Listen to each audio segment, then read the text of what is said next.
মই এই মুহূৰ্তত শিলখাকু বিলত উপস্থিত আছো কাৰণ আপুনি যদি চাই যে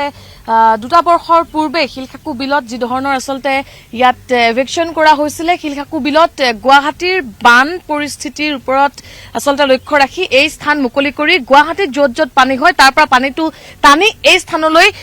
কেনে ধৰণে পেলাই দিব পাৰি তাৰ বাবে আসলতে এক চৰ্চা চলি আছিল আৰু বৰ্তমান সময়ত যেটো শিলখাকু বিলত উপস্থিত আছো ইয়াত পৰিৱেশটো দেখুৱাইছো কিন্তু এই মুহূৰ্তত মই গুৱাহাটী পৌৰ নিগমৰ মেয়ৰ মৃগেন শৰণীয়া আছে মই মৃগেন শৰণীয়াৰ সৈতেও কিছু কথা পতাৰ চেষ্টা কৰিম কাৰণ কালি নিখাৰ বা কালি সন্ধিয়াৰ এজাক মুখলধাৰ বৰষুণ আৰু সেই বৰষুণ জাকৰ পিছত কেনে ধৰণৰ পৰিৱেশ গুৱাহাটীত হয়তো সন্মুখীন হৈছে সেয়া আমি কালিৰ পৰাই অবিৰতভাৱে দেখুৱাই গৈছো প্ৰতিগৰাকী সতীৰ্থই আমি কেনে ধৰণে প্ৰতিটো প্ৰান্তৰ পৰা দেখুৱাইছিলো যে কেৱল কিছু বৰষুণ অৰ্থাৎ মুখলধাৰ এজাক বৰষুণৰ পিছতেই তেনেই স্বাভাৱিক কথা অৱশ্যে এনে বৰষুণ পূৰ্বতেও আহিছিল বা পূৰ্বতে অহা এজাক বৰষুণতে গুৱাহাটী মহানগৰীৰ এনে পৰিৱেশ হয়তো হয় আৰু কালিৰ দিনটোত এগৰাকী মহিলাই নিজৰ প্ৰাণ হয়তো হেৰুৱাবলগীয়াও হৈছিল এই মুহূৰ্তত মৃগেন খৰণীয়া আছে মই পুনে পুনে তেওঁৰ পৰা জনাৰ চেষ্টা কৰিম তেওঁৰ পৰাও কিছু কথা জানিম কাৰণ তেওঁ পৰিদৰ্শন কৰি ফুৰিছে বিভিন্ন স্থানত আপোনালোকৰো ভুল আছে না নাই গোটেই ঘটনাটো ভুল এটা কাৰ দুখ আছে এইটো আমি ক'ব যোৱা নাই কিন্তু এইটো দুৰ্ভাগ্য এইটো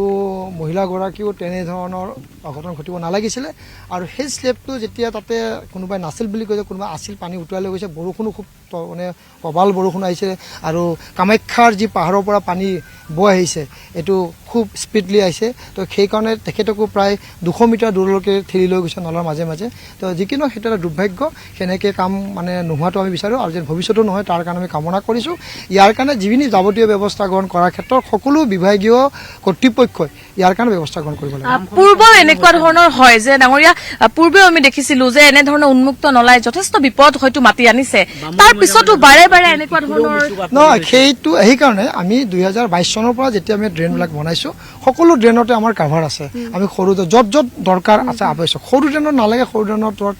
যিটো 1 ফুট দ থাকে চফা কৰাৰ কাৰণে কণ্টিনিউ চফা কৰিব লাগে সেইবিলাকত নিদি পেলাই বাকী যিবিলাক ড্ৰেইন ডাঙৰ ডাঙৰ বনোৱা আছে সকলোতে কাভাৰ দিয়া আছে এইটো ৰাস্তা দি অহা যোৱা কৰা এটা ড্ৰেইন আছিলে আৰু তাতে মানুহখিনিয়ে কৈছে বহুতে যে সন্মুখত দোকানীবিলাক আছে দোকানীবিলাকো কেতিয়াবা জাবৰ হওক পানী পেলাই দিয়াৰ ক্ষেত্ৰতে হওক কাৰণ যিটো ব্ৰিজটো বনাই দিয়াৰ লগে লগে অলপ জেগাটো অলপ সৰু হৈছে তেওঁলোকৰ তো সেইকাৰণে তেওঁলোকে কেতিয়াবা স্লেব চাগে উঠাই পেলাই থৈছিলে বা দিয়াতে যে ভালকৈ সুবিধাজনক নহ'লে পানীটো যেনেকৈ আহিলে সেই স্লেবটো অলপ আগুৱাই লৈ গুচি গ'ল বা তেনেকৈ লৈ গ'ল তাৰ কাৰণে এই ঘটনাটো হ'ব পাৰে সেইটো কাৰণে আমি কৈছোঁ এইটো দুৰ্ভাগ্যজনক তেনেকৈ নহওক আৰু তেনেকৈ যদি ক'ৰবাত কিবা আছে আপোনালোকেও আমাক দেখুৱাই দিব তাৰ কাৰণে আমি ব্যৱস্থা গ্ৰহণ কৰাৰ কাৰণে আমি যিকোনো ডিপাৰ্টমেণ্টে হওক আমি গুৱাহাটীবাসী ৰাইজৰ হিচাপে আমি সেইখিনি ব্যৱস্থা গ্ৰহণ কৰিব আপুনি কৈছে যে আপোনালোকে ইয়াৰ আগত ছুপাৰ চাৰ্কাৰ আনিল এতিয়া আৰু কিবা ব্যৱস্থা কৰিব নেকি অনাৰ না আমি যিখিনি ব্যৱস্থা কৰি ইয়াতে য'ত আমি থিয় হৈ আছোঁ ইয়াতে প্ৰায় 150 বিঘা মাটিতকৈ অধিক ইয়াতে এটা জলাশয় নিৰ্মাণ হ'ব এই জলাশয় যেতিয়া হ'ব আপোনাৰ ৰুক্মিণী গাঁৱৰ পানী হওক চচলৰ পানী হওক আমাৰ জুৰিপাৰৰ পানী হওক আমাৰ বিভিন্ন আমাৰ যিটো মেঘালয়ৰ পৰা পানী সেনেকৈ আহে জুৰিপাৰা আমাৰ ভেটেনেৰি কলেজৰ মাজতে সেইখিনি পানী ইয়াতে ৰিজাৰ্ভাৰ হ'ব ইয়াৰ পৰা যেতিয়া পানীখিনি আমি ওলাই লৈ বন্ধা হৈ পেলাই আমি ব্ৰহ্মপুত্ৰত পেলাম তো সেইকাৰণে এই প্ৰজেক্টটো চাওক আমি গোটেইখিনি খান্দা হৈছে প্ৰায় 100 বিঘাতকৈ অধিক পানী মাটি খান্দা হৈছে ইয়াতে যেতিয়া ৰিভাৰটো সম্পূৰ্ণ হ'ব সেইখিনি পানী ইয়াতে আহি জমা হ'ব পাৰিব তেনেহ'লে তেতিয়া আমি ভৰলুৰ ফালে যিটো অনিল নগৰ নবীনৰ ফালে পানী আছে সেই পানীখিনি যোৱাটো বহুখিনি কমি যাব তেতিয়াহ'লে অনিল নগৰৰ পানীখিনি আমি পাম্পেদি সুন্দৰভাৱে আমি ভৰলুত পেলাব পাৰিম আৰু ভৰলুৰ পৰা লাচিত নগৰ হওক বা আমাৰ বিৰুবাৰী অঞ্চলৰ পানী হওক বা বিভিন্ন ধৰণৰ আমাৰ যিটো বৰচলা বিল আছে যিটো আমাৰ নুনমাটি চানমাটিৰ পানী আহে তেনেকৈ লৈ যোৱাৰ ক্ষেত্ৰত আমি ব্যৱস্থা আমি গ্ৰহণ কৰিব পাৰিম তেনেহ'লে এই যাতে পদ্ধতি কাম চলি আছে এতিয়া হয় তো ইয়াৰ পানীখিনি বহুখিনি আমি সোনকালে কাৰণ কওক বানপানী আপুনি নোহোৱা কৰিব নোৱাৰে প্ৰকৃতিৰ বস্তু আহিবই আমি তাৰ লগত মোকাবিলা কৰাৰ ক্ষেত্ৰত বা তাক কেনেধৰণৰ আমি বান্ধি ৰাখি পেলাই এটা ব্যৱস্থাৰে যে পানীখিনি ওলাই লৈ যাব পাৰোঁ আজি চাওক আজি ভৰলু খনন ভাল হোৱাৰ কাৰণে ভৰলুৰ পাম্প হাউচত আপোনাৰ পাম্প চলা নাই পানীখিনি আপোনাৰ একদম মানে নিয়মিত যেনেকৈ সদায় যায় তেনেকৈ সুন্দৰভাৱে গৈ আছে কাৰণ ব্ৰহ্মপুত্ৰৰ তলতো আছে তো পানীখিনি কৈছোঁ এই পানীখিনি অনিল নগৰৰ পানীখিনি আকৌ লাচিত নগৰ বিটি কলেজত যিটো ভাঙিছে আমাৰ যিটো কাম চলি আছিল তাৰে পানী গৈ পেলাই আকৌ ৰাজঘৰৰ দি সোমাই আহিছে সেইখিনি জেগাতে পানীটো ঘূৰি আছে তাৰে সেইখিনি পানীখিনি কমা নাই আৰু ইয়াতে আপোনাৰ ৰাতিপুৱাৰ পৰা নহয় যোৱা ৰাতিৰ পৰা ইয়াতে 2টা পাম্প আমাৰ চলাই আছে যিটো আমাৰ ৰুক্মিণী গাঁৱৰ পানীখিনি টানি আছে ৰুক্মিণী গাঁৱৰ পানীটো ভৰলুৰ ফালে হওক আৰু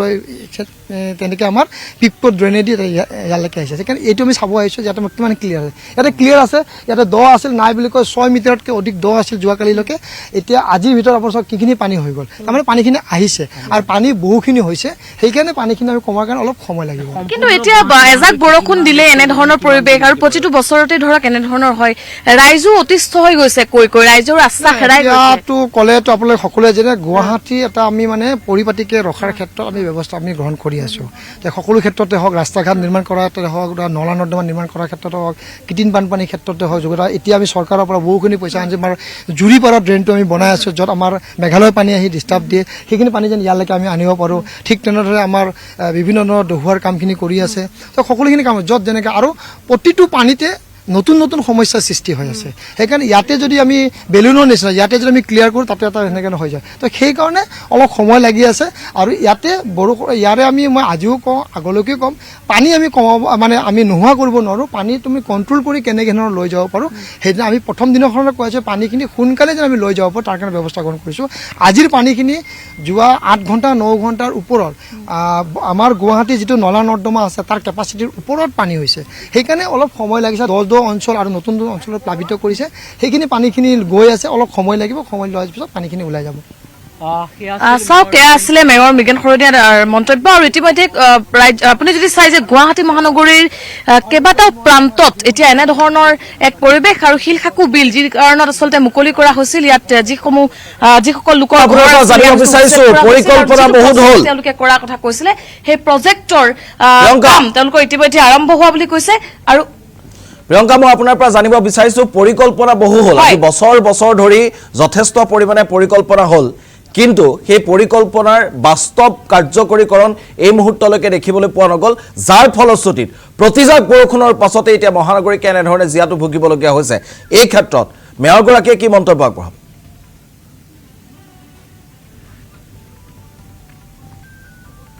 তেওঁ ইতিমধ্যে কৈছে সেই কথাটো মই প্ৰশ্ন উত্থাপন কৰিছিলো ভাস্কৰ যে এনেধৰণৰ প্ৰতিশ্ৰুতি বা এনেধৰণৰ এজাক বৰষুণ দিলে অলপ পৰিৱেশটো মনমোহন যিহেতু মূৰ্খতে আছে অলপ পৰিৱেশটো দেখুৱাইছো কেনেধৰণৰ ইয়াত পানীটো ৰিজাৰ্ভ কৰিব কি কাম তেওঁলোকৰ চলিব আৰু তেওঁ ইতিমধ্যে কৈছে যে পৰিকল্পনা হয়তো বছৰ বছৰ ধৰি তেওঁলোকে কৰে কিন্তু এই কামখিনি বা এনেধৰণে যিসকল লোকে এজাক বৰষুণৰ ফলত কৃত্ৰিম বানত আচলতে কবলত থাকিবলগীয়া হয় সেই যিখিনি কাম সেই কামসমূহ হৈ নাহে ভাস্কৰ গতিকে তেওঁ ইতিমধ্যে কৈছে যে পূৰ্বৰ তুলনাত যথেষ্ট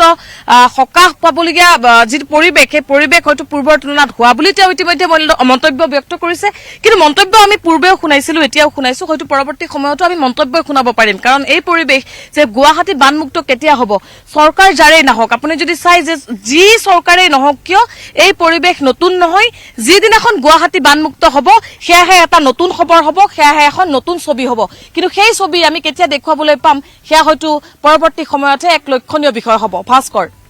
নিশ্চয়কৈ প্ৰিয়ংকা আপুনি সামগ্ৰিকভাৱে সেই পৰিৱেশটো দেখুৱাইছে মই আপোনাৰ পৰা অকণমান জানিব বিচাৰিছো যে যেনে ধৰণে সেই অঞ্চলটোত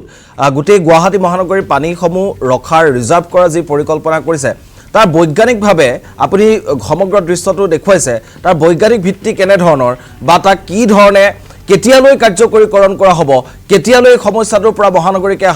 হাত সাৰিব তাৰ নিৰ্দিষ্ট সময়সীমা নিৰ্দিষ্ট কিবা তেনেধৰণৰ দিনবাৰ আছে নেকি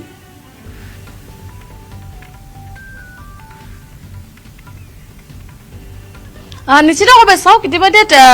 মেয়ৰগৰাকীয়ে এটা কথা কৈছে যে জুৰিপাৰৰ যিটো পানী জুৰিপাৰৰ পানীটো পাঞ্জাবাৰীৰ এই চাইডটোৰ ফালে আহিব বা মেঘালয়ৰ পানীটো আহিব কিন্তু কেতিয়াৰ পৰা কাৰ্যকৰী হ'ব সেই কথা স্পষ্টকৈ তেওঁলোকে হয়তো এই মুহূৰ্তত ক'ব পৰা নাই কাৰণ এইবাবেই কাৰণ এনে পৰিৱেশ বা এনে এটা কাম সম্ভৱকৰ হৈ উঠিবনে নাই সেয়াও কিন্তু একদম নিশ্চিত বিষয় এটা হৈ আছে সকলোৰে কেৱল এই বিষয়টোতেই দৃষ্টি নিবদ্ধ হৈছে যি ধৰণে পৰিকল্পনা কৰা হৈছে সেই পৰিকল্পনাত তেওঁলোকে আচলতে সফল হ'বনে নাই কেতিয়াৰ পৰা কাৰ্যকৰী কৰিব কাৰণ ইয়াৰ পূৰ্বে বহু কোটি টকীয়া যে সুপাৰ সাকাৰ সেই সুপাৰ সাকাৰ তেওঁলোকে ব্যৱহাৰ কৰিছিল কিন্তু সুপাৰ সাকাৰ ব্যৱহাৰৰ পিছতো কিন্তু সেই যি ফলাফল বা কোটি টকীয়া প্ৰজেক্ট সেই প্ৰজেক্ট কিমান কামত আহিছিল সেয়া আমি এতিয়াও দেখিয়ে আছো গতিকে এই যিটো প্ৰজেক্ট এই প্ৰজেক্টটো কেনেধৰণে আচলতে সফল হ'ব বা এই প্ৰজেক্টটোৱে কেনেধৰণে গুৱাহাটীৰ ৰাইজক আচলতে বানমুক্ত কৰিব পাৰিব সেয়া পৰৱৰ্তী সময়ত লক্ষণীয় হ'ব কিন্তু এতিয়া তেওঁলোকে ক্ৰমাৎ কথাটো হ'ল প্ৰিয়ংকা আপুনি যদি শুনি আছে আটাইতকৈ গুৰুত্বপূৰ্ণ কথাটো হৈছে যে ছুপাৰ চাকাৰ ইতিমধ্যে ফ্লপছত পৰিণত হ'ল সেয়া ৰাজ্যবাসীয়ে জানে গুৱাহাটী মহানগৰবাসীয়ে জানে ছুপাৰ চাকাৰ কেনেধৰণে ফ্লপছত পৰিণত হ'ল কিন্তু আটাইতকৈ গুৰুত্বপূৰ্ণ কথা যে উন্মুক্ত নলা মহানগৰী এতিয়াও ঠায়ে ঠায়ে উন্মুক্ত নলা যাৰ ফলশ্ৰুতিত এগৰাকী যুৱতীয়ে প্ৰাণ হেৰুৱাবলগীয়া ঘটনা সংঘটিত হৈছে যাক আমি স্মাৰ্ট মহানগৰী বুলি কওঁ সেই স্মাৰ্ট মহানগৰীত এজাক বৰষুণ দিয়াৰ পাছতেই উন্মুক্ত নলাত পৰি মানুহৰ মৃত্যু হয় তাৰ পাছত আৰু কেনেধৰণে আস্থা ৰাখিব পাৰি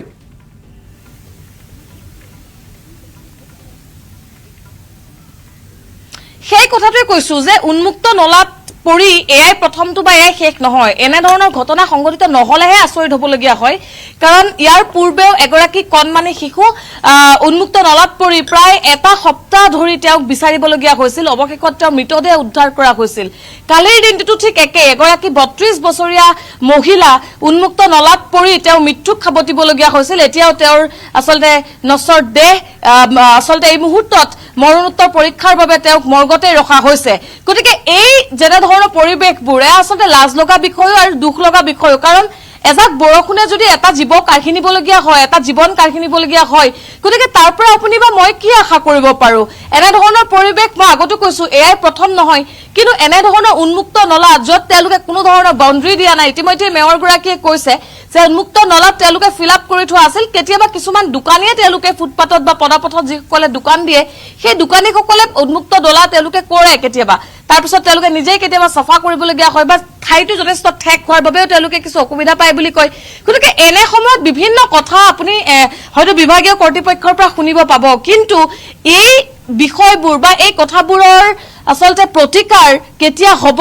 সেয়াহে কিন্তু সকলোৱে কেৱল আৰু কেৱল অপেক্ষাত থাকিবলগীয়া হয় গতিকে হ'বনে নহয় সেয়া আপুনি মই এতিয়াই কৈ দিব পৰা নাযায় কাৰণ বিভাগীয় কৰ্তৃপক্ষই তেওঁলোকে ক'ব নোৱাৰে তেওঁলোকে কয় যে আমি কৰিছো কিন্তু হৈ অহা নাই গতিকে তাৰ পৰা আপোনালোকে কি আশা কৰিব পাৰে ভাস্কৰ